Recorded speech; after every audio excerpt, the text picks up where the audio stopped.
Okie dokie. So can you see me and Alice, or can you just see Alice? Now you've all muted yourself.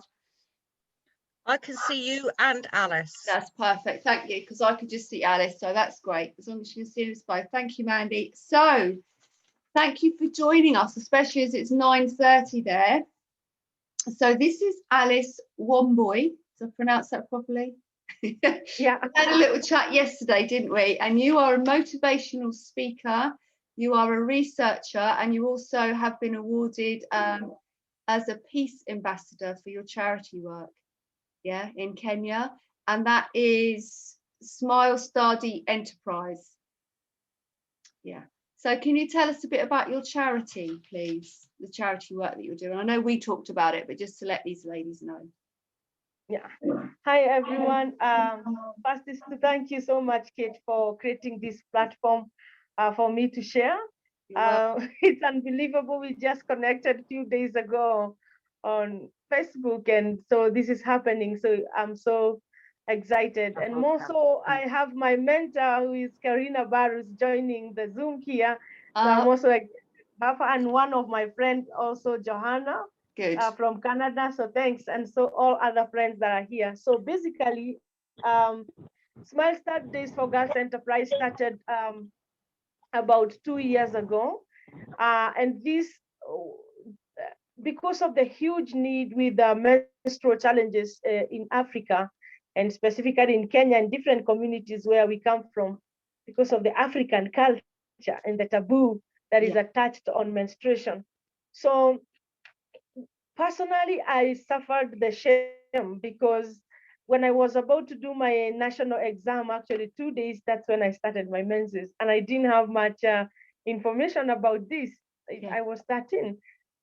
Because in class, it's more like theory, just a definition of what that is. And so we go to this class and I'm supposed to respond to a question, and the teacher calls me in front of everybody.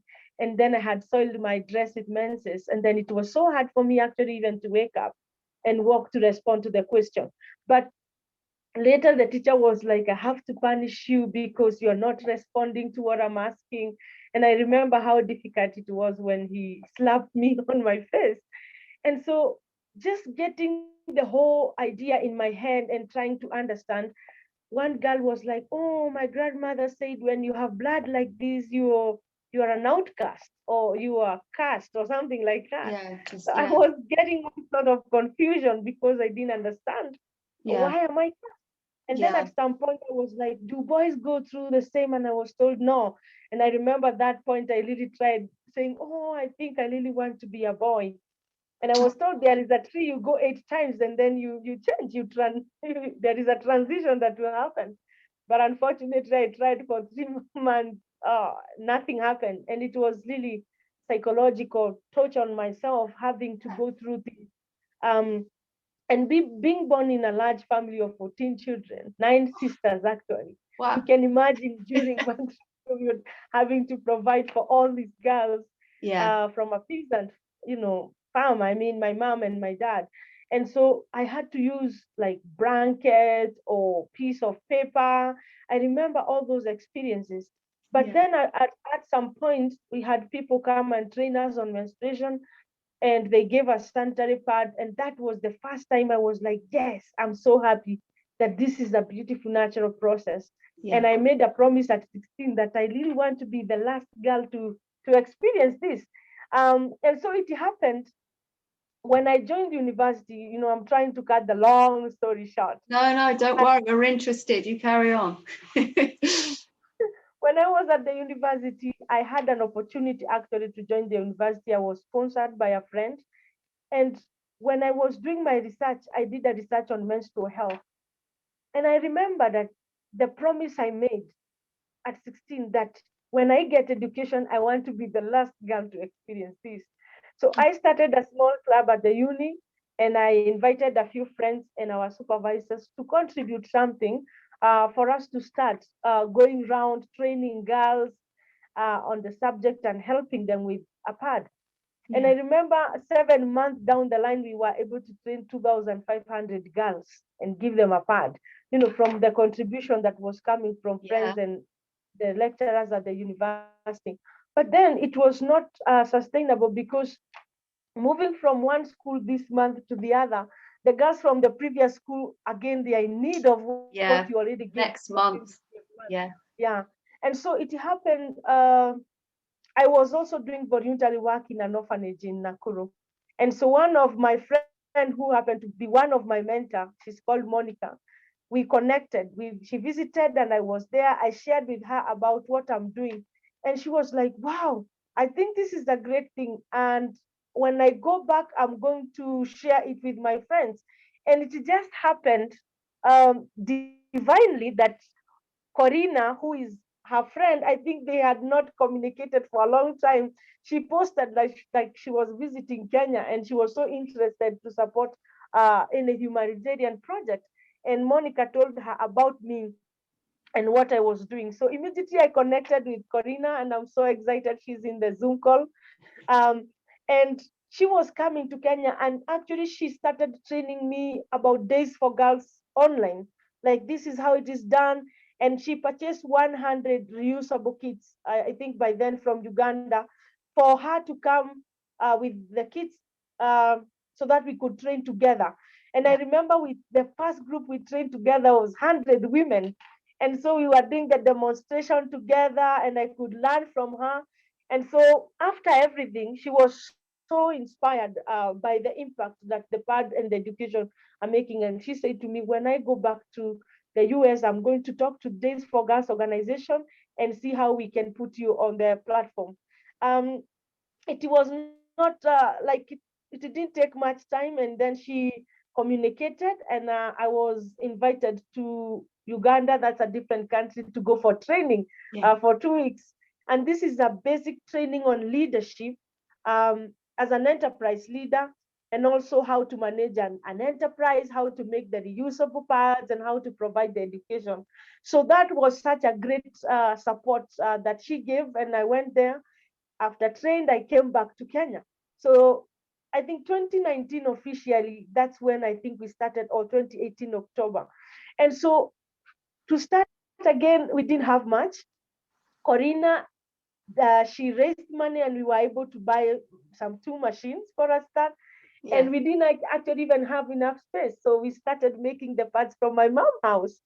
And I remember in the beginning asking her for permission, please, could you allow me to make them from here? And she's so sweet. She's amazing that she said, okay, go ahead, do your things. Although at first she was also like, oh, what are you doing with these reusable pads? What career are you getting yourself into? And I said, this is what I want to do. And she was so supportive. So it has been an amazing journey to see the fact that the enterprise has grown to date. We started with 2 women, but to date we have 15 women who make these pads. But we have a total team of 26, because we also have other health trainers who go around to train with me, and other coordinating the quality check, because we have to make sure every kit that is made from this fabric is up to the standard, because our enterprise is actually gold standard. So we have to produce things up to quality. So, and because we didn't have space, I remember one of the day I posted a photo on Facebook, and Corina saw that. And I was sitting on the floor of my mom's house. And so she was like, we got into a conversation, and I said, well, we are working from here because we don't have an extra room, but we have space where we could build. And immediately Corina, through doTERRA, um, Healing Hands, because she works with doTERRA as with essential oils and all that. She was able to connect with her friends, share about what is happening, and raise funds. So for us to build. So we actually built a center where we have space for the women to work inside. We have an area for parking. And then later, we realized that more women were coming to ask for an opportunity to work there. Because for them to make this kit, it's also an economic empowerment. Then the women get some source of little income from there. And these are widows and women who are from difficult backgrounds. So for them to get such an opportunity, it's really huge impact doing in the community. And so Later we discussed, and again she was able to do a fundraising to support us buy the machine, the industry machine. And so today we are able to produce uh, reusable pads in case an organization or a client need to purchase from us, like we are able to meet the target. So it has been an amazing journey, but we have received immense support from our amazing mentors, Corina and Monica, and also friends across the globe. Um, because we usually share about our work on social media and different platforms. So also last year, but one, Days for Girls International, the bigger umbrella we work under, they gave us an opportunity for me to present about the work we do in Ethiopia. That was the second chance I had to travel outside Kenya. And so by networking with different people, it was more like an exposure for me and for others to share more about the work we do. So basically, that has been the journey. But up to date, we have been able to reach over 30,000 girls and distributed over 8,000 pads. And this is because of the amazing support we receive, and especially from our mentors who are always working with us. Even now, before this call, I was just on a phone call with my mentors to give insight, ideas, support, and so such kind of things. So something actually happened last year, but one, um, that we not really decided, but we had an extra thought of including even boys and men in the whole system, not just focusing on girls and women. In one of the school, there is a girl by the name Jacqueline, and she was 13 years old. And again, she was in class, just like my story. And she woke up and she had soiled her dress with menses. And so when she woke up, the boys were laughing at her, even some girls, because they really didn't understand why is she dirty, why is she like that. And because of the whole shame and pressure from the school, this girl walked home to go home. But actually she went to the river and she committed suicide by hanging herself, just because of such a natural process. Bless her. So especially Kenyan enterprises, we rolled what we call the Red Line campaign. And it started last year, but one, drawing a red line saying no more shame to menstruation, no more loss, no more death, no more lost dignity. And so we've been doing those activities. And I'm happy to say that last year we were able to do two very successful events in our county with a very huge support from our mentors again, and Days for Girls International at large. So basically, this is the Smile Start enterprise, and the fight has come, and we keep on doing different things to reach out to the society, to the community at large, and also trying to help break the stigma surrounded the whole subject on menstruation. So yeah. No, that's amazing. That's really sad though about the girl that, bless her heart, that did that because of people laughing at her. We're quite lucky because kids are educated, so it's part of the education now to tell them about periods, and the boys know about it as well. So there's still silly jokes that go on, but there's not that kind of pressure. So I mean, do you go into the schools and educate the boys? Is that how you kind of work on the education side?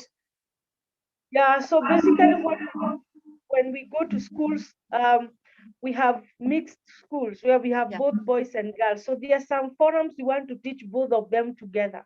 Even when we demonstrate the reusable pads that we use to give to the girls, we try to train them together for them to understand. But there are some subjects that we separate them, where we have a male trainer talking to the boys and a female trainer talking to girls. But on general subject on menstruation, we like teaching them together so that they understand the whole concept. And by doing this, there is a gradual change where we've seen now men trying to be allies and champions of what we are doing. Because even in our team, we have like almost 10 men, and they teach freely in different schools when it comes to educating girls on the subject, or even boys. They feel comfortable to talk about this subject because it's something we've been doing ongoing.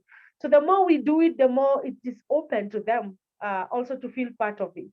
Yeah. Actually, so I was going to ask you about what were the difficult things, but you've obviously just talked about that situation with running a charity and doing what you do. What's the kind of hard parts of that? Obviously trying to get money, but obviously it's very rewarding and you followed your dream, but what are the difficult parts of that? So some of the challenges I can highlight is always whenever we focus to reach out to a school or to an area with our education and supporting girls with pads, you will always find a larger number than what you have. So there is always more need than what you can provide at the moment. So you find that sometimes you have a long list of different school or places where you've said, I'll come back, or new schools that they have known what you're doing and they're in need of, this service.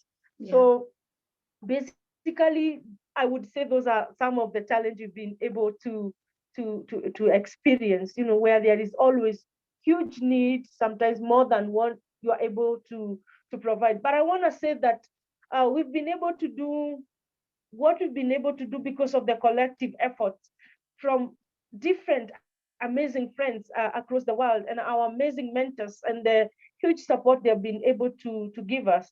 Because we have a donation link for our enterprise milestone that I shared with you before. And so sometimes when we post on social media or we share about our work and somebody is interested to support in one way or the other, we usually share our donation link to them. And depending on whatever they give, we make sure to share photos of what we've done. Because the reusable pads we provide for girls, they come in different categories. We have a one that is called a Supreme Kit, and I'll show you shortly. That goes for $10, that lasts up to 4 years. But we also have now half of it. We call it a Smart Starter Kit that it was introduced last year to make it even more affordable for even for donors or different organizations to purchase for more girls. It goes for $6. And so maybe I can show you what we have. Yeah, please do. What we provide for these girls. This is a sanitary pads locally made by our amazing women at the enterprise. So this is the package we have. Oh, sorry, just stand alongside. Like it's a very nice, you can see it's a nice rucksack. Bag.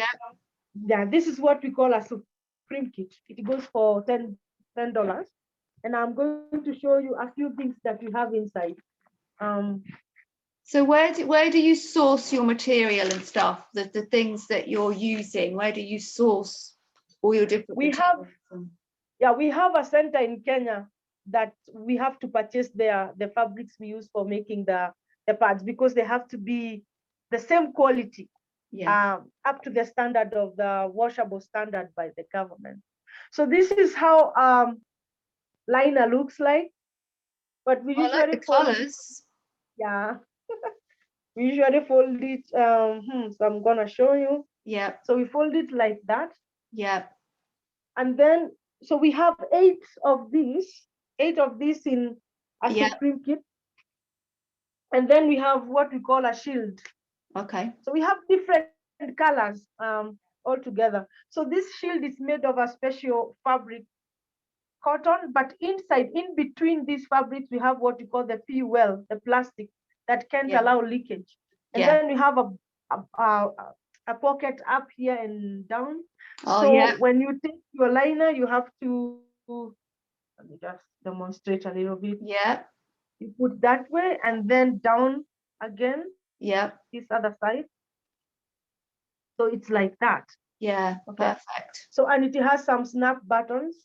And then in every kit, we have 2 underwears, beautiful ones, cotton, because some of the places actually we discovered when you go and give the pad, but they don't, some girls don't actually even have the underwear. Have the knickers to put them in. They don't see the purpose. That's why we provide this.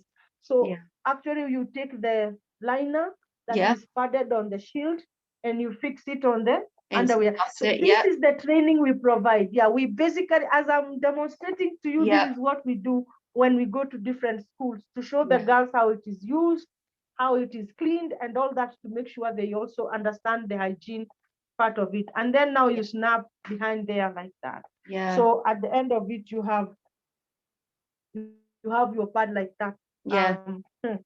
So, and also we have like a washcloth in every bag. This one, Yeah. So just that, in case they have a stain or they need to clean themselves before they change the pad. We have a piece of soap in every bag. Yeah. Basically teaching on hygiene. And then we have what we call a transport bag. So this one is where we put the dirty liners. For example, if a girl has to change, they put here. And then we also teach them how to clean, like soaking like 10 minutes in cold water just before they can clean the whole thing. So this is also a liner. That's why I told you they are like, this one is a different one. Yeah, so just different colors. Yeah. So that is a supreme kit. But now when we talk of the smart starter kit, which is $6, this is the bag. Yeah. But again, different colors. But the component is the same, just half of it. Yeah, just in a smaller, Yeah. So, Wow. And do you get funding? Are you able to kind of get your word into schools like in USA or in England or wherever, where you can kind of get your word across to girls of the same age in senior schools, so you could do some fundraising in that respect? Yeah, we've been trying to do networking and connection, and actually we've received a lot of support from our mentors, Corina and Monica and other friends, just to get to network. And I remember in different platforms we have shared with different groups, not so many, just a few from different countries who has the same maybe dream or an idea on the same, and they try to support in one way or the other. But I would say this kind of work calls for more of networking, sharing it more with different friends, and looking into ways of, supporting the whole process. Yeah. And where do you see this? Where do you want this to go? Actually, our goal is in the next 5 years is to reach over 70% of girls in Kenya who will not be suffering this shame. Because in 21st century, sometimes you don't expect maybe something like this to be ongoing. But now we are looking at a situation whereby we are going to have to raise ambassadors of change and people who will propagate what we are doing, because I cannot do this forever. Other people have to rise up, and that is the aspect now of mentorship, going to train others to be able to do more for their community. But the goal is to look into a situation whereby maybe 5 years down the line, this is just like more like a forgotten, problem, because every girl has a right, and woman, to access sanitary pads or feminine hygiene products without really struggle, and be able to feel proud about themselves and the whole subject.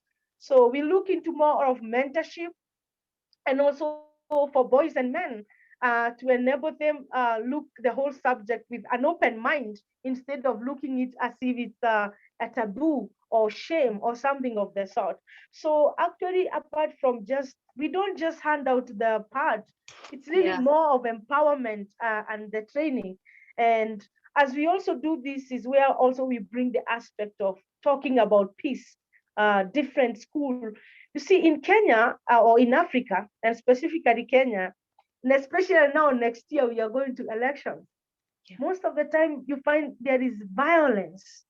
And this violence is happening with the young people because they are incited with different ideas in their head. But if, for example, we as the youth activists take the front lead to empower people and teach them on peaceful conversation, or ways of resolving conflicts in case they arise, then we have a generation that understand ways of solving situation instead of just getting into violence aspect. And so we incorporate this as we go into schools, talking about days for girls, menstrual health, and also about peace and leadership also. So you're actually doing a lot. You're Yeah, doing with a team, with lots and lots of, lots and lots of stuff when you're going into the schools. No, thank you so much. It's just, I could talk to you all night. It's just really interesting, the different aspects of what you're doing. And what would you have? Would you have any advice for someone? I know there's a lady on here that eventually wants to have like a cat rescue place. When you have a dream, like you followed your dream, something's happened to you, and you've created something really good out of it. So where would you tell them to start about building a charity? I would like to say, like, did I get you right? Or somebody want to start something? Did you say that? Yeah, like a cat sanctuary, like a rescue place for cats. But it's about how, how do they go about getting the funding? Where did, the passion, putting the passion into it. So what kind of advice would you give someone that was looking to get involved in doing some charity work? Yeah. So I would say that everything you set your mind to do, if you have the passion within yourself, I would say go for it. Yeah. We say don't just choose an easy path, but rather just walk and create the path yourself. And so what I can encourage them is that if it's a passion inside of them, they should just get out of their comfort zone and go for it, and create a team of people who are like-minded like Yeah. them, who Yeah. can encourage them, or people who have done something like that before, who can advise them on how to go about it. And I want to say that there are different dreams that people have in this life, and sometimes because of how the society look at that, or people think about what you're doing and why you are doing it, and sometimes people tend to retaliate because, oh, maybe I'm going to do this and people are not going to like it. But I usually say, just run with your dream, do it. Because the moment you start, people will see the importance of it as you go on. And this is the insight I give them. When I was getting into the field of menstrual health, and especially in Africa, Kenya, in our village, in our communities, it is a subject of shame. Yeah. I mean, there were all the possibility. I would say, I don't think I'm going anywhere with this, because people are talking, or they are thinking, what are you going to talk in front of people, or how are you going to go about this? But the fact that you start something, Yeah. people will build on something that has already been started, instead of saying, oh, it's just a dream in my head. Yeah. So just go for it. That's what I would tell them. That's what you tell Yeah. them. So obviously you probably faced some opposition because of the subject matter. As you say, there's shame. Some people are embarrassed. So how did you deal with that opposition? Stood in How your to go power. about, yeah, how to go about this? You only need a few people that you can convince. It's Yeah. just like if you're starting to sell a product in the market, and everybody think it's not worth. You need to find a few people who can trust what you're doing. Once you convince the few people, they are the ones who are going to even support you more in networking. And more so, you see, I have done a master's in community development, and my research is on menstrual health. So Yeah. by the fact that I went to these schools and different places, and actually identifying how lack of sanitary pads affect the academic performance of girls. Yeah. So I remember in one forum we went for a graduation party of one of the boy who comes from Maasai land. That's a very community with superstitious cultures, and Yeah. especially about menstruation. And everybody was so excited to be part of the party that he's graduating as a medical officer. And when I had the chance to speak, this is actually how I got to get into that community. And even to date, we go train and do things Yeah. so Yeah. effectively. Like, everybody was there, the community elders and just a few girls. And so when it was my turn to speak, I asked, how do you feel that one of you is graduating today as a medical in the field of medicine? And everybody is clapping. And I said, how great would it be if we had several of people like him graduating today, and maybe open a clinic around, or a hospital around? Yeah. Then you don't have to walk so many kilometers. And everybody again is clapping. And I said, but do you know there are some things that can hinder somebody from achieving their goals, and especially for a girl. And I asked them, how would you feel if your daughter gets to master level, or they are a teacher or a doctor or a leader in the community? And they're more like thinking, is that a possibility even? Because girls are not even considered to take positions in that culture. And that's how I shared with them. I said, today I have an opportunity. I'm taking my master's. I'm a motivational speaker. I'm here to speak to you today. But actually, there are things that could have stopped me to be who I am today. And one of it is something that we all look with a lot of shame, yet it is a beautiful natural process that we should all embrace. That is menstruation. And they were like, And then I shared my story and how I suffered and how I came out of it. And now how I have this opportunity to go around the country empowering other girls. By the end of that forum, I was getting invited by the same people who actually didn't want even to mention the word or the subject in the community. So it is the same with everybody. If you have a situation where it is so difficult for you to start something, the most important question is, what you're starting, is it helpful to the generation or to the community where you want to start? Yes, if it is helpful, now how do you get it there? Because the problem is the people. If they are empowered to understand, then I believe they will be able to absorb the system with time. And so that's what has happened with the work that we do. Yeah. You can just feel your passion. It just is amazing, your passion, and the way that you've gone about like that situation to make them look at the possibility. But it is just such a deep subject, and I hadn't thought, obviously I don't know about the culture, but as you say, when it starts to affect people's academia, and you said to me yesterday about how they weren't allowed to queue and weren't allowed to stand and do speeches and stuff when they had their period. So so like, for example, in Africa there are cultures, but specifically in Kenya we have what we call 47 counties, and in these 47 counties we have 44 different tribes in Kenya, and from the 44 tribes is 44 different cultures. So you walk into a different culture today, you have to learn their way of doing things, otherwise it's different from your own culture. So the first thing is to try and learn and understand what is happening. But one thing I discovered with when it comes to menstruation, it was more universal in all the cultures. Like, girls, they are considered less, or like they can't even cook that day or stand in front of a person, or even some go to school. And so all these challenges girls has to go through, like some of them have to dig hole and sit there until their period is over. I mean, some of these things, they are unbelievable when I share to people like you, because you come from a different place altogether. And last year in September, I actually visited one of the areas. It's called Tana River in Kenya, and this is where they had brought a story on the TV that girls are sitting on those poles. And sometimes you may watch on TV and you think, they are trying to create stories. But when you go on the ground, then you discover these things are real. And it hits you so much. You're like, what else can we do to make this possible? And so by providing this education and opening forums and including the community there to let them know, so that once you are going to a different place, they can take over from what you're doing, or they can support.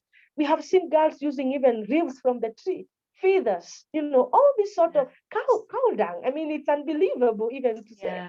But we have all those situations of girls trying to use different things. And that's why the work we do with this for girls, menstrual health and providing the reusable pads, it's very, very, very paramount. It's very important. And actually it is transforming lives, because I can tell you from a survey we did before actually COVID, is that in some of the school you find we have increase of girls attending school more than before, because some cultures, they consider once a girl starts menstruating, she's considered a woman. And immediately she needs to be married off and get a kid. That is the mentality. Nobody understands the process, that the fact that they menstruate, it's just a stage of their life, not that they are mature women, even to hold pregnancy in their womb. And so this is the kind of education we've been doing, and especially to places where we have facts that, you know, some girls have died while giving birth at such an early stage. We use such kind of practical example to bring the message home, even more of empowering the community leader, because these are the entry points. If you can empower them and convince them enough, they're able to invite you to talk to the community. And so, I usually say, I think I'm actually the happiest person on earth. That's what I usually tell people, because I feel like I'm the richest girl. The fact that you are able to witness the impact that is happening on the ground. You imagine if that girl that committed suicide, if only somebody had talked to her and let her understood that what was happening to her is very natural and beautiful. That was somebody with dreams, but right now they are shattered on the ground. I mean, somebody died, and you don't want even to think or imagine something like this happening again to another person. So, it makes my heart so happy. And all our friends, our mentors, and amazing people who support this work, to see girls, getting help. And also in our forums, we have seen girls opening up. Some of them are going through rape.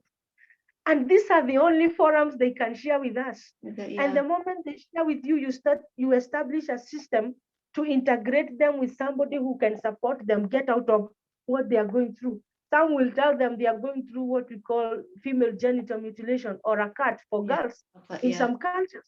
All these things. Some are early marriages. Girls face all sorts of things.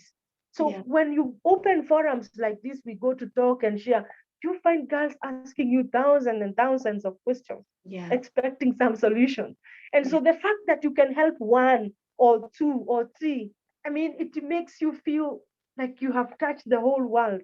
And I usually use the quote from Mother Teresa when she said that what we are doing is just like a drop in the ocean. But if that drop was not there, the ocean would not exist. So the fact that we want to create a generation that will keep on impacting other lives, even if you impact just one girl, she will go and impact another one and another one and another one. And that is the ripple effect. So, Wow. It's just amazing what you're doing. And you've probably saved lives, haven't you? And what you're doing, you have probably, in that education and girls knowing that it isn't shameful and that they have now got protection and they're not soiling their dresses and everything else, you probably have saved future lives in the work that you're doing. And what can we do to help you? I know I've donated. I know quite a few people have donated on here, but what can we do to help you? Can we share some of your social media stuff? I think friends are welcome to share about our work from our social medias. I think you can share with them my Facebook, because you have it. We have a Facebook personal page, and also like a Facebook page for Smilestone. And also we have like now our donation link, because if we would have wished even to some supplies that to help us maybe make the pads or something, but then it's not practical to send anything from abroad because it get lost on the way. And that's why for us, having a donation link, it's really more practical and more helpful. So, and also creating meetings like this, where different people are able to witness firsthand information, what is happening on the ground. It helps them get to understand. And also some people can also give us ideas on what they think we can do, maybe in terms of networking or fundraising, or connecting us with organizations that are doing something similar with what we do, where we could learn more on how they achieve or something of the sort. That would be so helpful. Oh, well, I've got an idea, but I'll talk to you about that privately. Something just coming to my head. And Maddie on here, Maddie Kamara, she does podcasts and interviews. So I said for her to link with you as well, because that's another way of getting you out there. But just thank you so much for coming on. I know how late it is for you. And can I open it up for questions for you? So does everyone want to unmute? I can see if I can do it all. Oh, There you go. Oh, there we go. So has anyone got a question here? It was just so inspirational. Thank you so much. That was well, just very something I have been to Kenya, and it never even occurred to me the struggles that girls would go through. I know of differing struggles they had, but Thank you. It's something I just would never have thought of, and I should have done, shouldn't I, as a woman? But it's educating us, isn't it? It's educating us. I didn't know either, Mandy. It's we hear about certain things that go on, but it is educating people. That's part of your job, I suppose, is to reach people like us and educate us so that we can say, well, this is really wrong. We can do whatever we can do to help those people that are, that want to. So maybe that's another way in for you, Alice, is to actually educate people like us. Educated.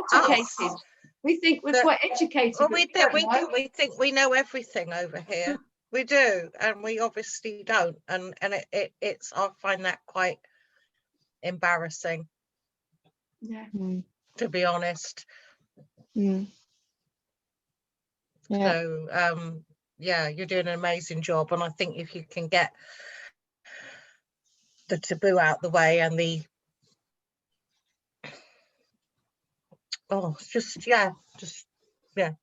You've touched her, Alice. You you have. Yeah, but that's a good thing. That's a good thing. Yeah. So maybe we still think it's taboo. I mean, I wouldn't think to ask an African woman or an Indian woman, how do you manage your menstruation? Yeah. And maybe that is something that, when you visit countries, maybe you should be able to, because people will tell you about their experiences with childbirth, won't they? And how proud they are to have had their children without the use of a hospital, things like that. But I don't know, it's just such a basic thing that we've all had to, for women over here, it's a sort of rite of passage. You see, our daughters have now become quite proud when they start to menstruate. Yeah. It's isn't it? I don't know if the rest of you have found that. It's a milestone. It's and then all their friends. I mean, when my daughter started menstruating, she was only 11, and I actually had friends of hers knocking the door. Is this true? Because they're so excited. Yeah. So it's become a positive thing, and I think that you're doing an amazing job. And you have really touched me. Thank you. Yeah, it's very humbling. It's just it's just so and I don't say that in a how amazing it's just unbelievable. It is. The kids are so lucky here. But they are just so lucky, aren't they? But I do remember my mother had to have the reusable sanitary towels. They weren't available then. So yeah, I think she had to wash out each month. Yeah. So we're talking like my mother would have been 100 now if she. But there's people still now having to. I just find it incredible that we've always had them. It's not a new invention, is it? Periods. It's not. It is very much, Alice, I think, trying to get into groups, and I can connect you with lots of people in groups, okay? So Margaret's on here, maybe the writing group, let me know your thoughts on that. But just different groups where you can just reach different people, because it's so much what you've talked about today is so much. I don't mean so much more than periods, that's not important, but the layers around it. There's just so much that you're doing and providing, and it's such an important message. So we can talk about that, Alice, about different groups and that, to get you on, just to get the word out there. And if that gets you people donating, then that's all good. I'd love to just think for 1 second. And first of all, thank you so much for inviting me. And it's so lovely to see all of you. Are you in Australia? Is this? I don't know where you all are. We're in the UK. Karina. Yeah, we're in the UK. Oh, wonderful, wonderful. Okay, I'm in California. But I just wanted to say that we are doing a fundraiser for International Day of the Girl. So this is a wonderful time if you are wanting to donate, or just share the link that Alice has, our Days for Girls link. But one thing that I think is so, and no shame that you didn't know, I didn't know until I did either, because it's not an issue here in the first world, right? We have access, we learn in the schools. There isn't really this sense of shame, right? I mean, there might be embarrassment if you know, as a child, but not this deep sense of shame, or, you know, and it's not something that, you know, it's getting, there's more awareness now, thank goodness, but it wasn't something that there was much awareness around till recently. So, but what I love about this mission and this organization is how simple it is. You know, there's so many problems that are so hard to deal, like hunger, but this is so simple. You educate a girl, you empower a girl, you give her a kit, and it changes her life. Actually so simple. And the way that Alice and her team are able to go out, and not only are they educating these girls and these women, but the boys, but also helping create these leaders in their communities that continue the work. It's just a really beautiful model. So anyway, I just wanted to, Alice, I'm just, you know, I'm so proud of you. I'm so grateful to be partnered with you. And thank you to all of you who are so touched and are, you know, supporting and sharing. It's really, it's wonderful. Thank you. No, thank you. I'm just, I love your passion, and I'm excited, but I'm also sad. I'm like a mixture of emotions, which is a good thing, because that shows that, you know, you've touched us all, and that's what you want to do, isn't it? It's touch people, and then they will donate and they will help. So, and has anyone else got any more questions or anything they want to ask Alice? Could I just ask, have you explored television in the UK at all, or anything like that? Or radio or anything? To get your word across. So I mean, there are several programs in the UK who I think would be very interested in hearing you talk about the situation. Yeah, I was just wondering if you had ever inquired about that. Not yet, but I think that would be a great opportunity to be able to talk in a TV show or radio, to spread the message to so many people at the same time. Yeah. I think what we need to do is clone Alice and have about 20 of her around the country. Her enthusiasm definitely, and her desire to want to change and make a difference in people's lives is just amazing. If you see her in action, she has such a passion and such a want and desire to make a difference, and truly, truly amazing to watch her in action. Yeah. I mean, this is the first time, obviously we had a little chat, but it's true. If you were sort of talking to us and you were like not interested, and do you know what I mean, it is your passion that is like, because you love what you're doing so much. That is huge. That is a huge thing. And I think Margaret's right. Maybe we'll look at that, Margaret. Yeah. We can look into radios, definitely. We can only ask, can't you? And then, you know, you never know what's going to happen. Yeah. So my son's a filmmaker, but he doesn't have any money at the moment, but that might be something in the future. We'll get him to pop over to see you and make a film about it. There you go. Future.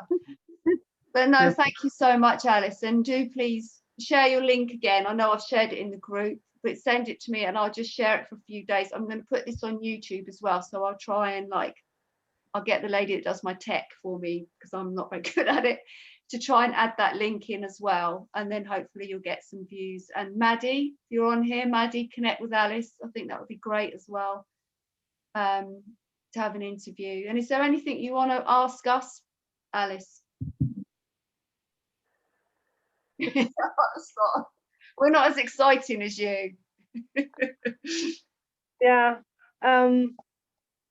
Mine is just to appreciate for this opportunity to be able to share, and even more happy to see my mentor here in this platform and the friends that I know, like Johanna. It's very encouraging, and being able to meet new amazing friends, and getting such a platform to share. So one thing I think you have all taught me today is to understand that so many people across the world, they don't understand something that we assume everybody knows about. Like, for example, you would think, you already knew more about this, even as I share, but from the look of things is that it's so new to all of you to say, except for Corinna and maybe Johanna, who have been to here. So I think getting opportunities to share with more people, that will be so helpful, because I believe maybe there are so many people out there who would like to be part of what we do, but they don't know how, or even if we exist or not. So any opportunity you get out there for networking or for us to share, so will be much appreciative and much available to do that. Yeah. Well, I will either chat or message you and about the groups and about something else as well. Yeah, so that we'll do that. And Margaret, I'll talk to Margaret about the writing group as well. But just thank you, Alice. Thank you for your time and your passion and your information. Thank you too for this opportunity. I appreciate it. Thank you. And thank you, everybody. Thank you. So I'll be putting it on YouTube, so I'll send you the link to share. Okay. Thank you, everybody. Bye. See you later. Bye. Bye-bye.